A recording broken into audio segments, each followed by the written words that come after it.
La arcilla todavía olía a lluvia aunque el cielo llevaba semanas seco.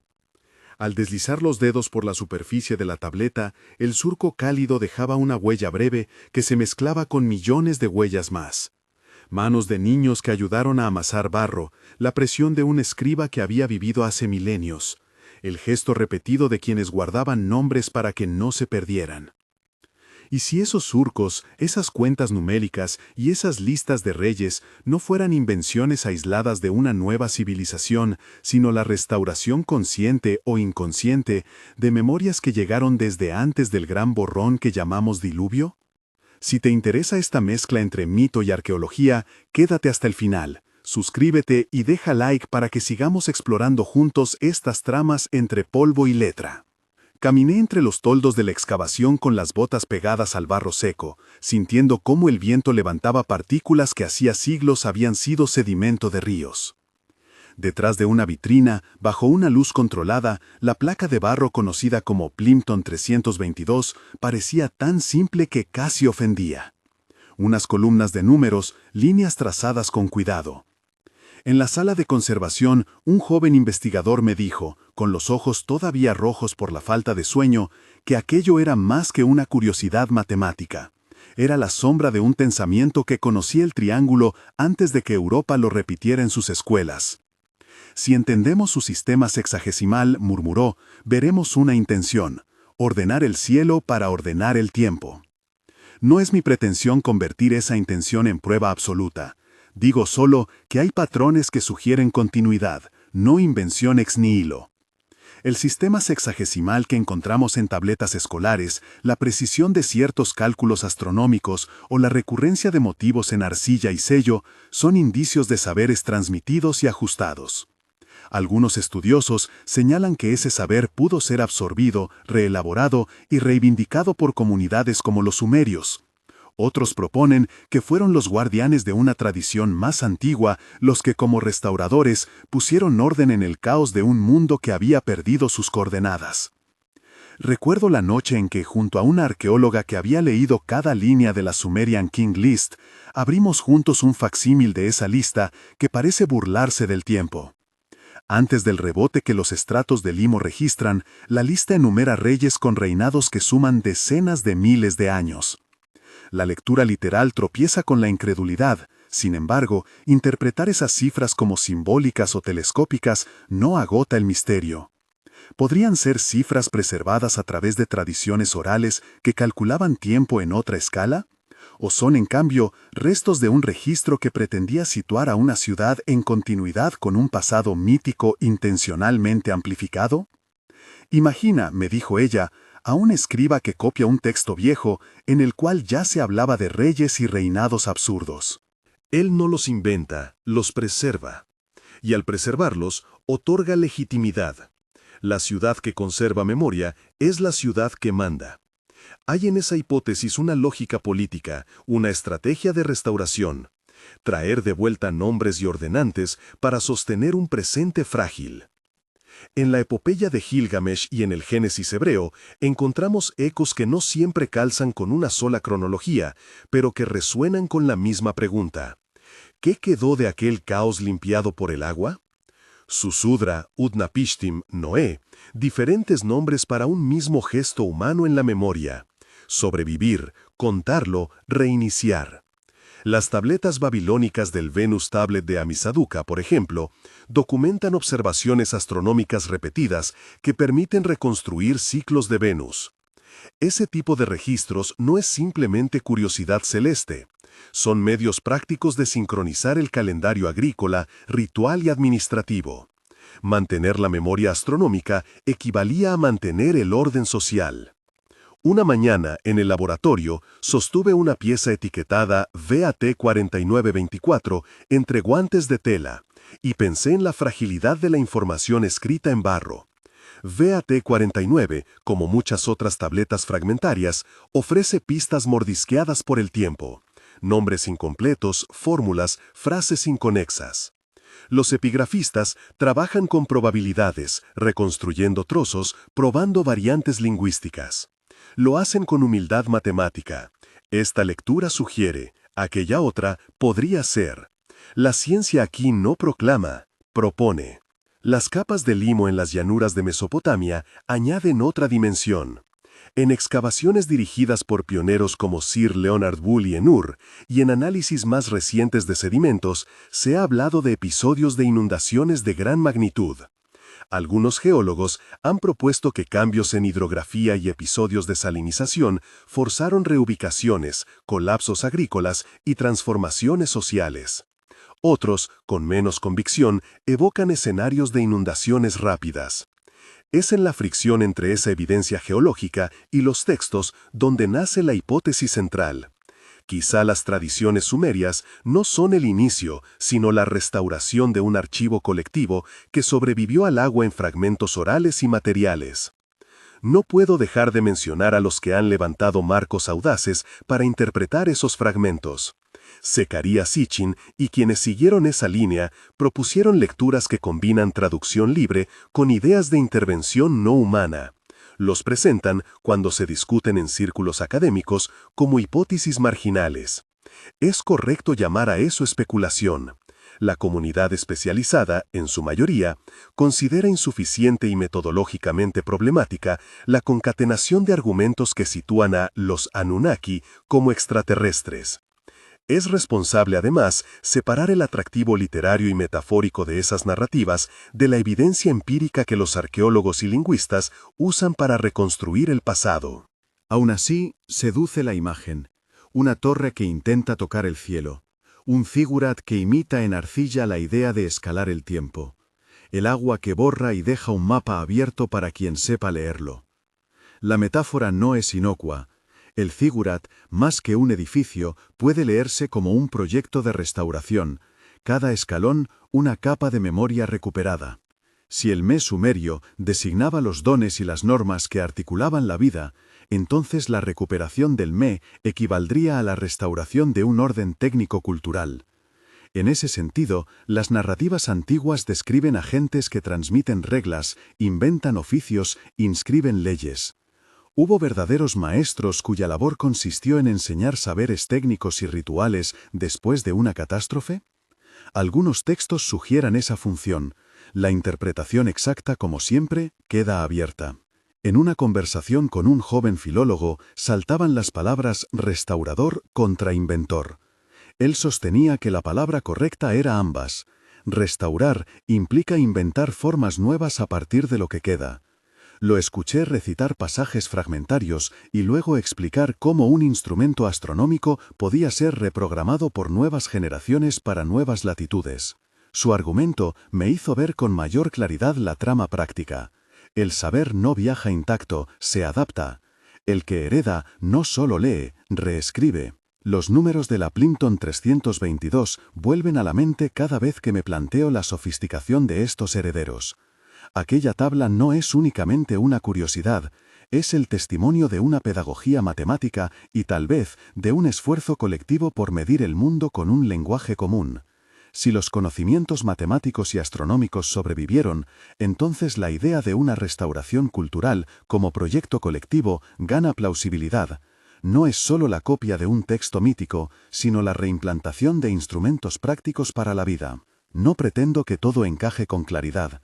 Hay lagunas que la evidencia no atraviesa, capas de sedimentación mal datadas, tabletas incompletas, tradiciones orales alteradas por siglos de reinterpretación.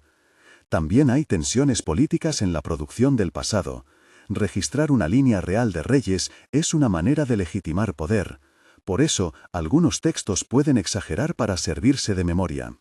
Pero esa dimensión política no anula la posibilidad de que tras las exageraciones hayan núcleos reales, episodios de desplazamiento, de pérdida de tecnología, de reordenamiento social tras catástrofes hídricas. En un taller nocturno sostuve una réplica de sello cilíndrico entre las manos y pensé en la voz anónima que lo estampó en barro. Era un artesano que repetía un motivo heredado para afirmar pertenencia, o un artesano que, sin saber, restauraba un signo de oficio anterior.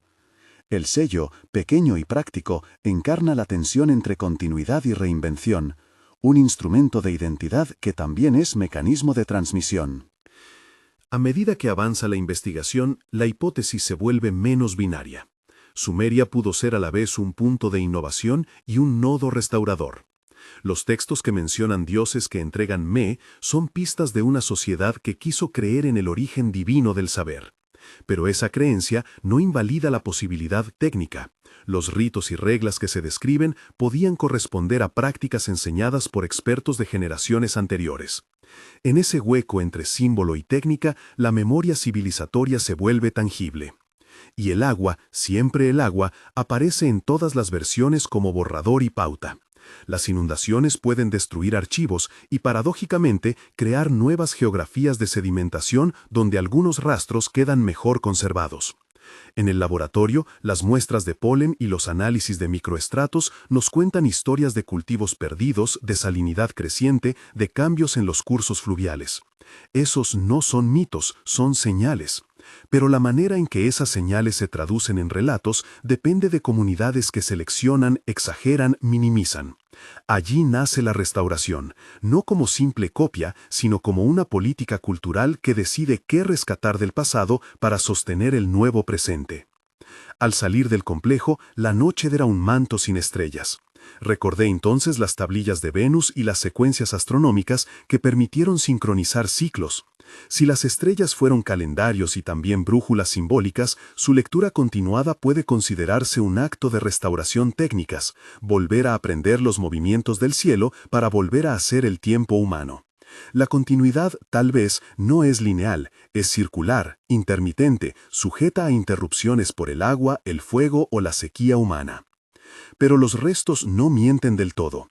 Hay coherencias que se repiten, patrones arquitectónicos en zigurats, fórmulas administrativas que sobreviven en tablillas de impuestos, motivos iconográficos que perduran en sellos. Y en el centro, la Sumerian King List devuelve su enigma. ¿Es un registro exagerado que busca legitimar o un eco de un orden anterior que los sumerios decidieron restaurar con mayor fidelidad de la que esperamos?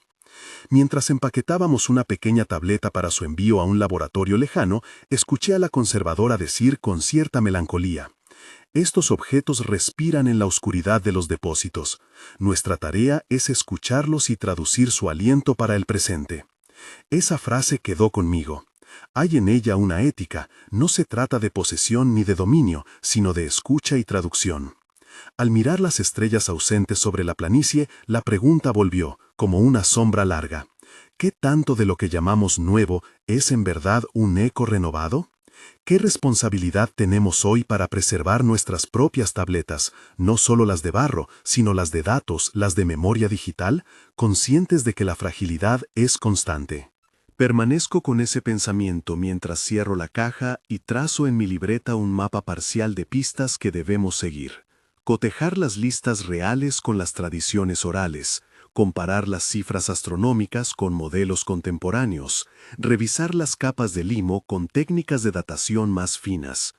Y en cada nodo, recordar la diferencia entre lo que la evidencia sugiere y lo que la imaginación completa. El viento vuelve a levantar polvo. En el horizonte, una silueta de zigurat dibuja su contorno contra la luz del amanecer. Allí, entre arcilla y viento, entre números y nombres que no encajan, continúa la búsqueda, no tanto para probar una teoría definitiva, sino para escuchar esa voz persistente que insiste en ordenar el tiempo después del agua. Subimos hacia el zigurat con el amanecer detrás, la silueta recortada ya caliente, como una maqueta oscura que el sol fue llenando de capas. La conservadora cargaba la caja con la tableta envuelta en lino y espuma. Yo llevaba la libreta, el equipo de sondeo y una pequeña cámara térmica que usamos para detectar huecos y variaciones de humedad sin tocar la estructura. A nuestro alrededor, el aire olía a barro seco y a orín de oveja. Un perro solitario nos siguió durante los primeros pasos y luego se perdió entre los muretes. En la base de la rampa principal había señales de intervenciones recientes, huellas de retroexcavadora, marcas de sacos de arena que intentaron contener la erosión y, pegadas a uno de los muros, pequeñas ofrendas modernas, monedas, papel doblado, una cadena oxidada. Un poblador nos explicó, con un gesto que mezclaba reverencia y pragmatismo, que la gente del pueblo aún dejaba cosas allí para pedir lluvia o salud. La memoria religiosa se había pegado al monumento, y con ella un cuidado cotidiano que no siempre coincide con el discurso académico. La conservadora asintió sin sorpresa. Los monumentos viven más con la gente que con los estudios, dijo en voz baja. Fue una frase de menor tono, pero cargada, otra ética, otra forma de escucha. Empezamos por el borde del edificio, en un costado donde la mampostería estaba menos reconstruida. El plan era instalar 2 sondeos, uno para extraer una secuencia estratigráfica que cubriera desde la superficie moderna hasta la base de nivel con probable ocupación antigua.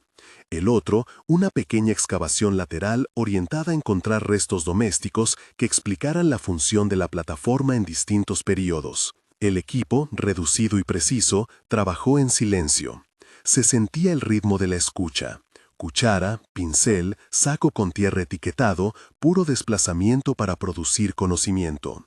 Mientras retirábamos la capa superficial, aparecieron fragmentos de cerámica esmaltada que pertenecían claramente a una fase tardía.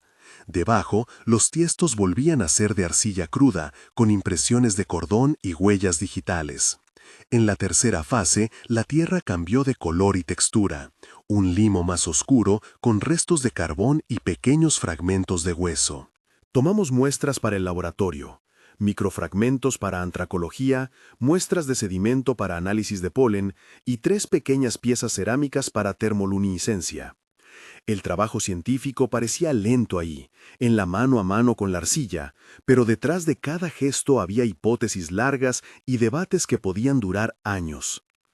A media mañana, en la pared interna del sondeo lateral, apareció una inscripción rasguñada sobre una capa de barro endurecido. No era una tablilla, sino una incisión directa, una lista breve de números y un signo repetido. La conservadora se acercó con su lupa. Su rostro, ya curtido por la costumbre, se tensó con el interés que suele aparecer cuando la evidencia toca una pregunta previa. «Es un inventario», murmuró. «Números, probablemente cantidades de cebada o ración. Y ese signo, mira». Me acerqué y vi el trazo angular, una especie de cuña invertida que se repetía, casi como un sello improvisado. El hallazgo era modesto pero potente. Apuntaba a la continuidad administrativa de un sitio que hasta entonces habíamos pensado fragmentado. ¿Quién mantenía cuentas aquí? ¿Era un sacerdote, un contador local, un funcionario desplazado?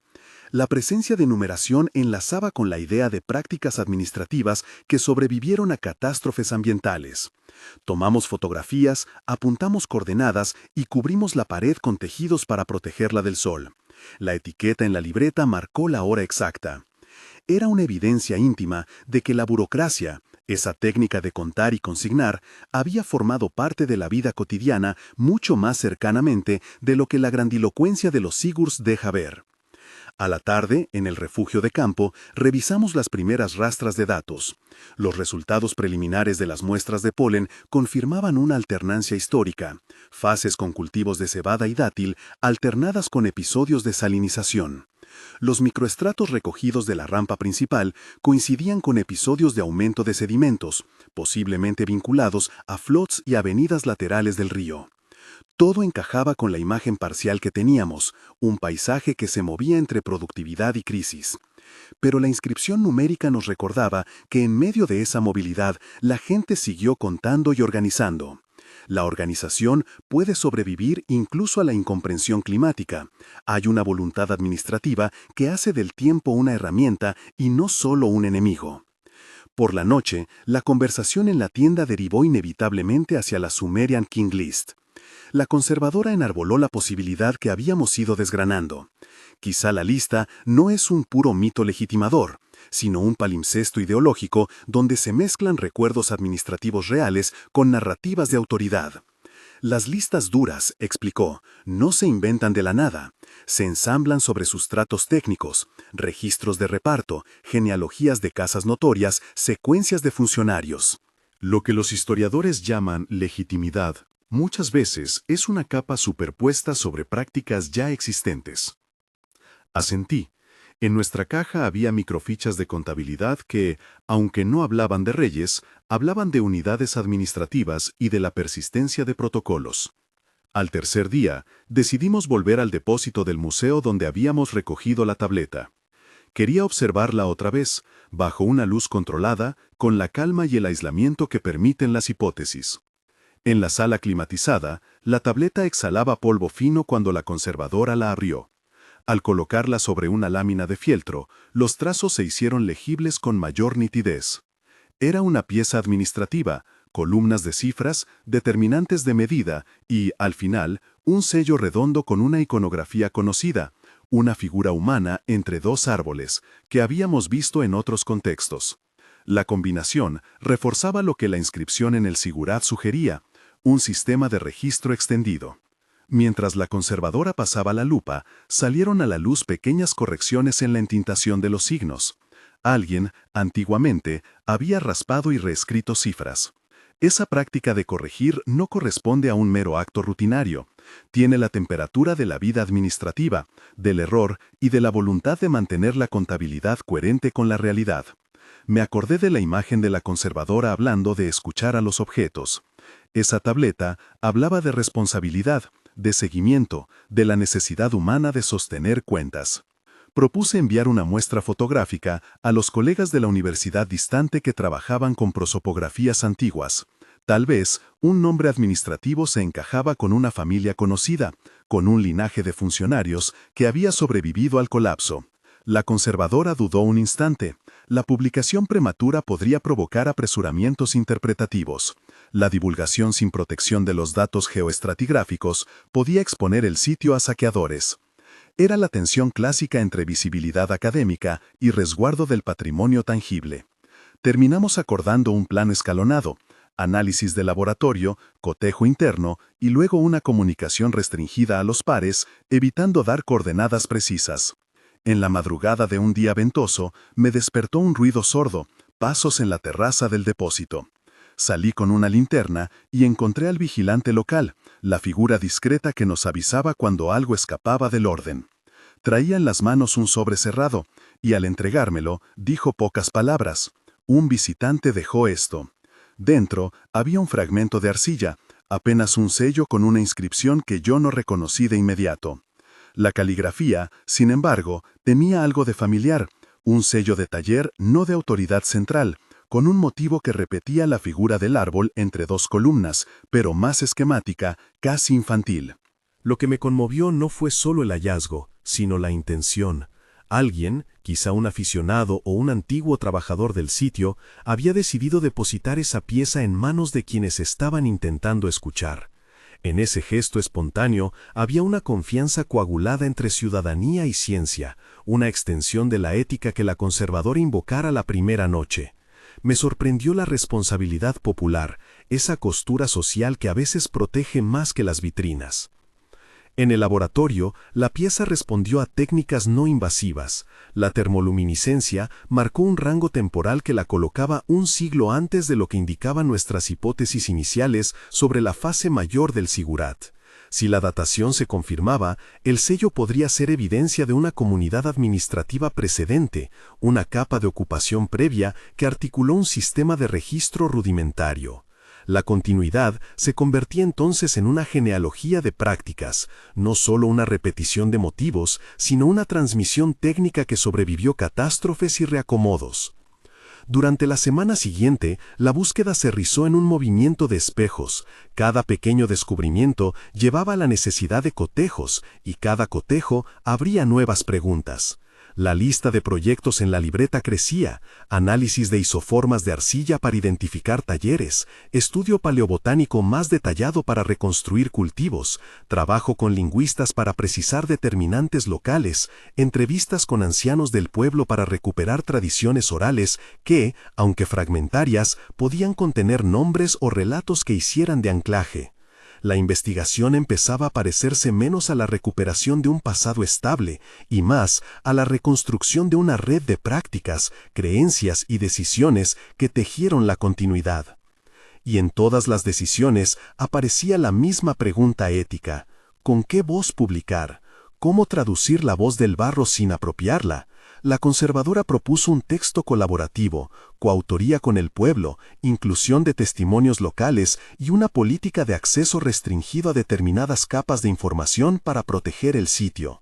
Su propuesta encontró resistencia en algunos colegas que defendían la apertura absoluta, otros, en cambio, vieron en la idea una vía posible para una arqueología más dialogante. Las tensiones académicas revelaban también un conflicto más profundo. ¿Quién tiene autoridad para determinar el presente del pasado? Una noche, mientras corregía notas junto al mapa de pistas que había dibujado en la libreta, encendí la pequeña linterna para revisar el dibujo de los sellos. Las líneas se difuminaron un poco con la fatiga y pensé en la metáfora que había cruzado mis pensamientos desde el inicio: las tabletas como soportes frágiles que guardan más que datos, guardan prácticas. Si hoy somos responsables de preservar tanto los barrotes como las copias digitales de nuestras vidas, ¿qué cuidados pedimos para nuestras propias tablillas contemporáneas? La pregunta no era solo técnica, era existencial. Guardar implica decidir qué pasar a la posteridad y qué aceptar como pérdida. En el fondo, la elección se parece mucho a la restauración, una política cultural que define futuros posibles. Al salir de la tienda, la noche estaba clara, y por primera vez en días aparecieron estrellas. La visión me devolvió a las tablillas astronómicas que habíamos estudiado, registros que transformaban el cielo en calendario humano. Pensé entonces en la circularidad del tiempo que habíamos esbozado, no lineal, sino tejido de momentos repetidos, no destrucción absoluta, sino una marea que borra y conserva en fragmentos. El Sigurat nos ofrecía una lección doble. La evidencia arqueológica condensa datos, el trabajo arqueológico condensa decisiones sobre el tiempo y la memoria. Continuamos, con ese conocimiento, decidiendo qué rescatar y cómo contar. Esa madrugada recibí por fin un primer informe de la Universidad Partner. Un cotejo tipológico situaba el sello con la figura entre árboles dentro de una tradición que abarcaba varias ciudades menores del sur. No hablaban de reyes, sino de linajes de talleres. Y en una línea del informe, casi al final, apareció una frase que me hizo detener. Se aprecia una continuidad técnica homogénea que sugiere transmisión de oficio entre comunidades ribereñas, posiblemente acompañada por redes de matrimonio y desplazamiento laboral. La historia cambiaba su centro. Ya no buscábamos un origen único, sino una red de manos que, generación tras generación, mantuvieron vivo el oficio de contar y sellar. Al amanecer, la decisión fue clara: había que ampliar el foco geográfico. Si la transmisión se explicaba por redes locales, nuestro trabajo no podía limitarse al Sigurat aislado. Sería preciso trazar conexiones con otros sitios, comparar sellos, estudiar talleres y, sobre todo, conversar con las comunidades que custodiaban esos monumentos en su vida diaria. La arqueología dejaría de ser una excavación puntual para volverse, en parte, un proyecto de cartografía social y técnica. Me sentí aliviado por la ambición y, a la vez, consciente del peso de esa responsabilidad ampliada. Guardé la libreta, cerré la caja donde dormía la tableta y miré una última vez el contorno de la Sigurat. Allí, entre barro y viento, la investigación parecía desplegar una ética, la de escuchar, traducir y compartir, sin pretender imponer una lectura única. Nos esperaba una red mayor de preguntas y de manos dispuestas a seguir contando. Salimos del depósito con el plan para la siguiente etapa: viajes, análisis comparativos y un compromiso claro de coautoría con las comunidades. La huella del agua seguía siendo la línea que más nos preocupaba, pero ahora sabíamos que, junto a ella, corren caminos humanos que no se borran del todo. Fue en ese sentimiento de ampliación, un mapa que ya no cabía en mi libreta, donde decidimos poner en marcha la siguiente fase: contactar a los colegas, diseñar protocolos de trabajo participativos y, sobre todo, preparar una serie de preguntas que no fueran solo técnicas, sino también éticas. Porque la continuidad que buscábamos no era solo una serie de signos en barro, era una posibilidad de construir, ahora, un presente que no repitiera los errores del pasado. Y con esa tarea al frente, emprendimos el regreso al pueblo para conversar con quienes habían mantenido, sin artilugios académicos, la memoria viva del lugar. Volvimos al pueblo con las primeras luces, y las casas se fueron despertando despacio. amas de casa sacando el pan al calor, niños que se disputaban una cuerda gastada, un viejo que barría la puerta con la parsimonia de quien ha aprendido que la mañana pertenece a los gestos pequeños. Nos aguardaba la plaza junto a la fuente en el centro, donde los hombres conversaban en corrillos y las mujeres tejían bajo la sombra de un árbol. La reunión previa a nuestro trabajo con la comunidad había sido pensada para allí, en la llanura pública, donde todo se dice, y a la vez, nada se declara sin un primer tanteo.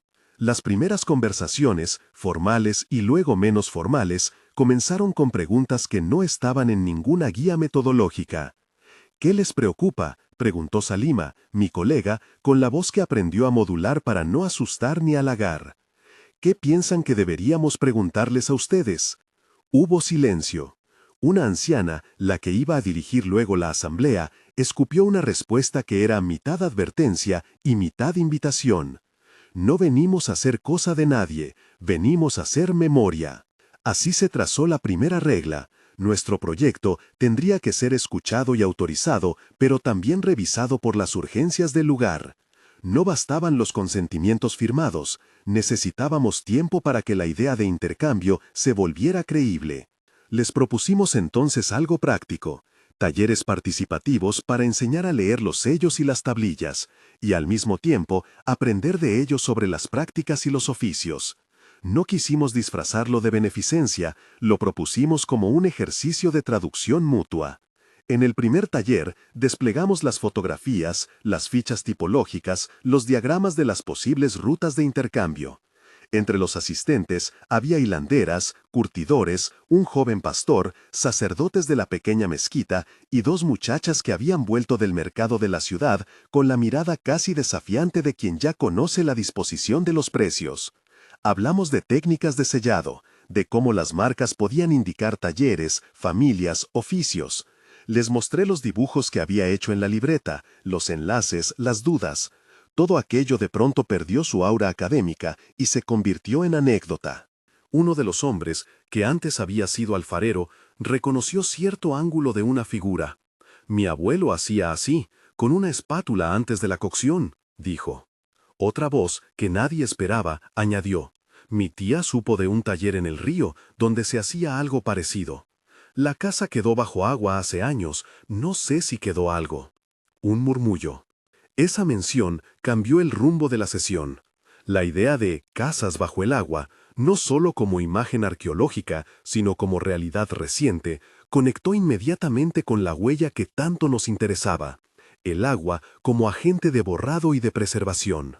Acordamos que además de los sellos y las tablillas del sigurat, registraríamos las memorias de quienes habían sabido de lugares hoy invisibles, casas cuyos sótanos habían conservado fragmentos, talleres que habían sido trasladados por inundaciones, objetos que la gente aún guardaba en sitios que nadie más visitaba. Al día siguiente partimos hacia la ribera. El paisaje cambió en cuestión de horas, de tejados densos y plazas a campos abiertos, donde el barro se deslizaba, donde los juncos marcaban antiguas orillas. En una de esas casas encontramos a Leia. Era una mujer de manos grandes, con los nudillos curtidos por décadas de moldear arcilla. Nos recibió sin sorpresa, como si supiera que nuestra ruta acabaría en su puerta. Las paredes interiores aún tenían manchas rojizas de pigmento. En la cocina había restos de ceniza, y en una repisa un montón de sellos, en su mayoría rotos, amontonados como si guardaran la memoria de un oficio a punto de extinguirse. Leia dijo que su familia había hecho sellos durante generaciones, que la marca de los árboles, esa figura que nos había preocupado, era conocida a ambas orillas del río. Nos mostró cómo trabajaban: una lámina de barro fresco sobre la que presionaban un sello para marcar una medida de aceite, un lote de trigo, un pago de servicio. La técnica era sencilla, casi mecánica, pero decía mucho. Presionaban con el talón de la mano y luego repasaban los bordes con un cuchillo. Nos sorprendió ver que algunas piezas tenían una textura y un brillo que coincidían con la tablilla que había salido del sigurat, la huella de la pasta, las inclusiones de arena, una economía de gesto que se repetía. Leia narró la historia de su cuñado, de cómo tras una crecida, muchos de los sellos del taller se habían desplazado a la loma y luego nadie los había recogido. Los objetos quedaron esparcidos, algunos enterrados, otros reutilizados como peso para puertas. Las cosas encuentran manera de no desaparecer por completo, dijo ella. Se vuelven útiles para otra cosa. Le pedimos permiso para documentar los sellos y para tomar moldes de algunos. Leia accedió, con una condición, que si de verdad íbamos a hablar con los investigadores de la ciudad, también les lleváramos compañeros del pueblo para que supieran lo que allí había y cómo el oficio se enseñaba. Quería que la historia pasara por su gente antes de convertirse en artículo. Aceptamos. Con esos moldes en las manos y las observaciones anotadas, regresamos al Ziggurat para comparar. El cotejo fue más que técnico. Nos dio paradigmas para pensar la transmisión. Los sellos grandes, que parecían destinados a grandes consignaciones, eran de un taller que mostraba mayor estandarización. Los pequeños, más artesanales, se reproducían dentro de núcleos familiares. La distribución geográfica que la universidad nos había enviado cobraba nueva vida. No era solo un mapa de estilos, sino un mapa de vidas que se movían con la cordura del agua, con los ciclos de cosecha y los matrimonios que cosían redes de trabajo. Al volver al pueblo, se organizó una asamblea más amplia para discutir compromisos y límites. Allí hablaron los ancianos, los jóvenes que querían aprender, las mujeres que temían que sus objetos fueran llevados y expuestos sin explicación. Surgieron tensiones claras.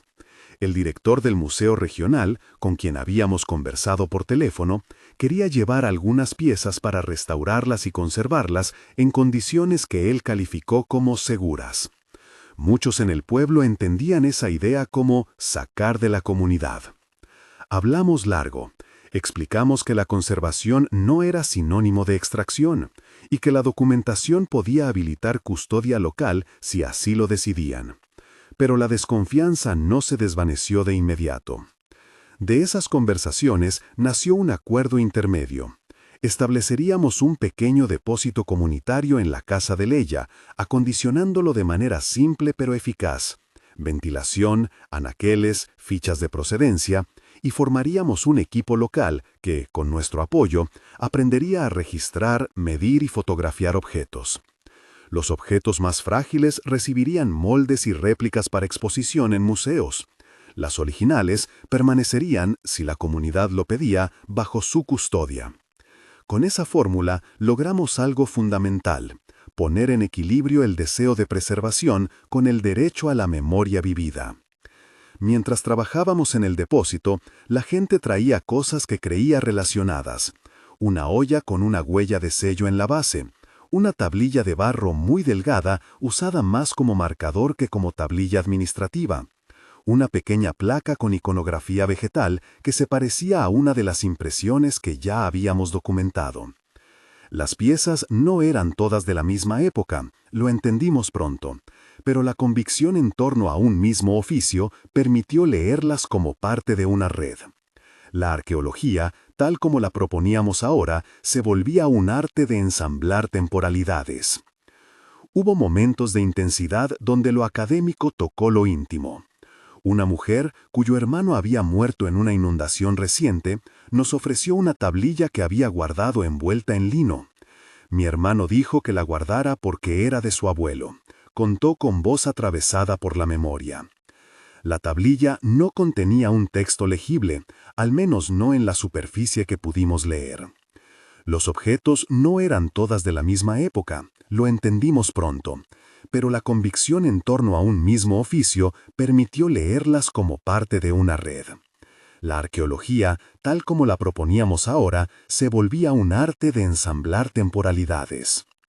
Hubo momentos de intensidad donde lo académico tocó lo íntimo. Una mujer, cuyo hermano había muerto en una inundación reciente, nos ofreció una tablilla que había guardado envuelta en lino. Mi hermano dijo que la guardara porque era de su abuelo. Contó con voz atravesada por la memoria.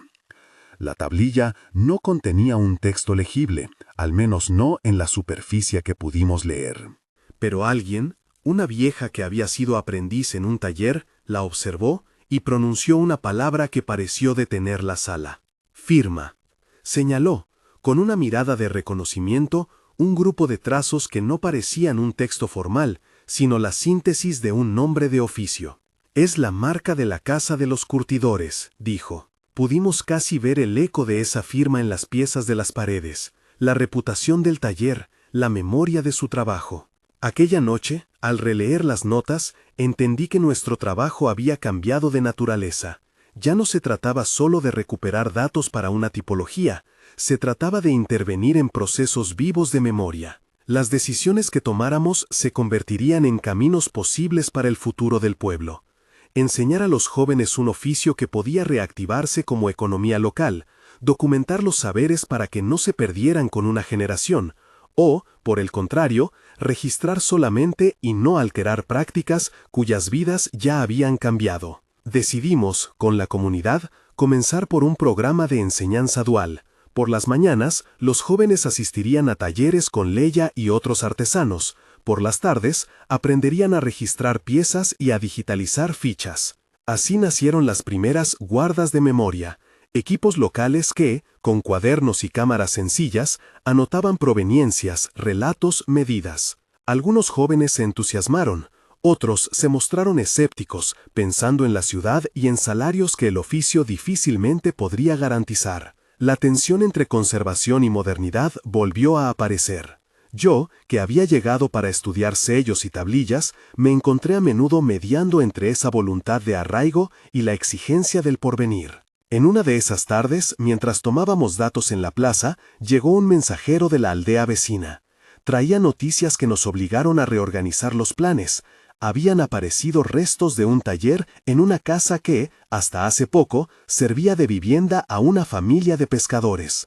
Según él, en la pared trasera, bajo una capa de yeso, se vislumbraban fragmentos con incisiones que imitaban sellos. La guía de trabajo que habíamos diseñado no incluía excavaciones en viviendas contemporáneas. Sin embargo, la curiosidad y la responsabilidad hacia las memorias locales nos empujaron a ir. La casa estaba al borde de la llanura, donde la tierra aún olía a limo. Un hombre de mediana edad nos abrió y nos contó la historia. Su abuelo había sido aprendiz en un taller que por generaciones había ocupado la cocina trasera.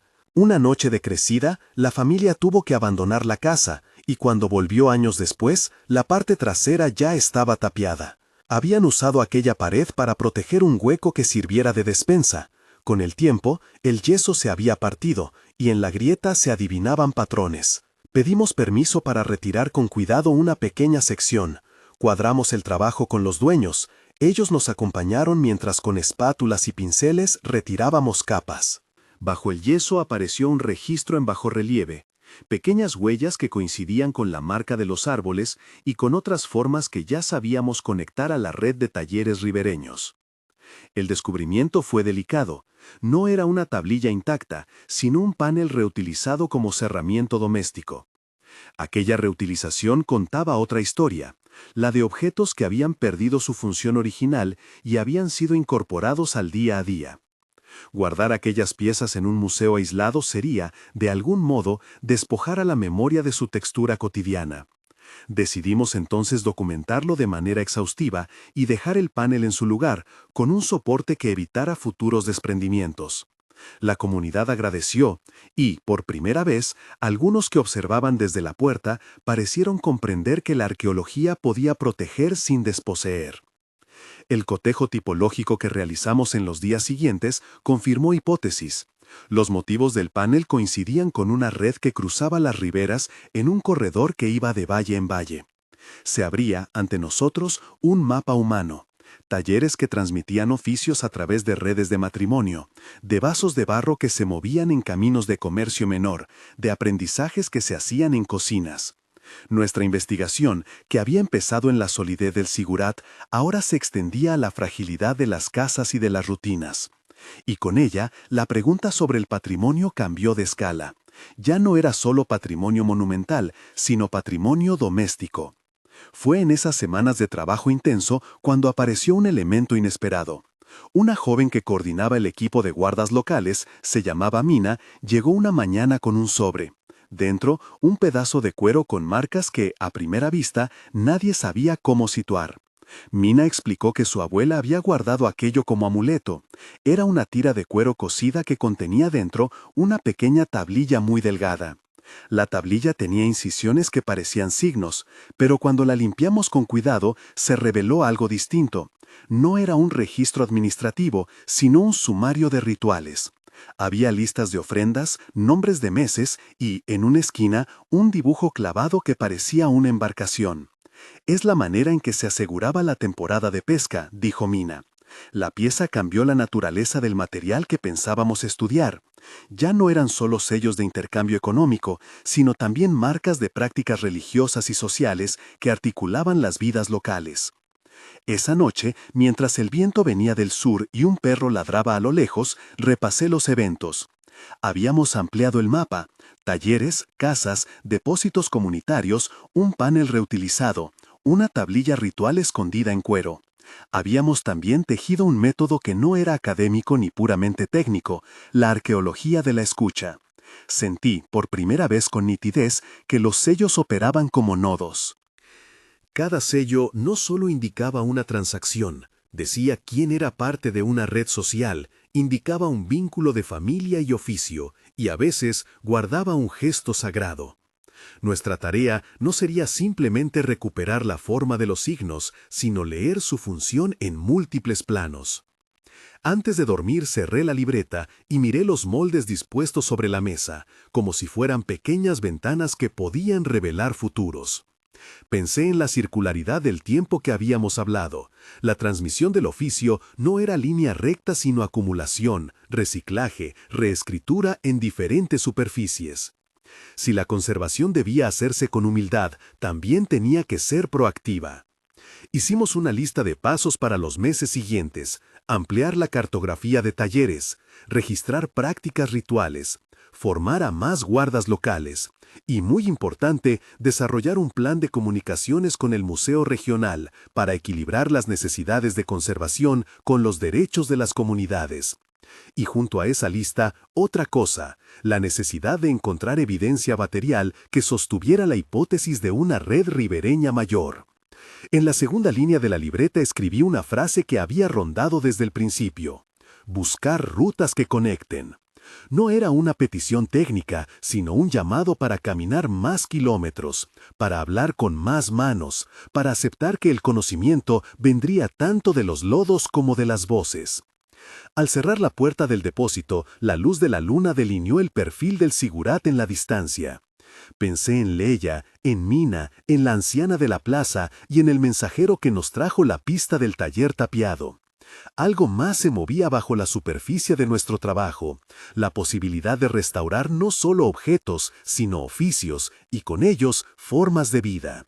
No sabía aún si lo lograríamos. No siempre la arqueología transforma comunidades, pero sentía que habíamos dejado de mirar las tablillas como fragmentos aislados para verlas como parte de un tejido.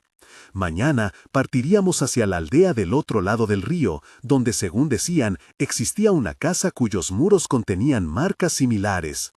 Tal vez allí hallaríamos la pieza que dejara claro el trazado de esa red, o quizás solo encontraríamos más preguntas. De cualquier modo, la ruta estaba trazada. Haríamos lo posible por seguirla con cuidado y con respeto.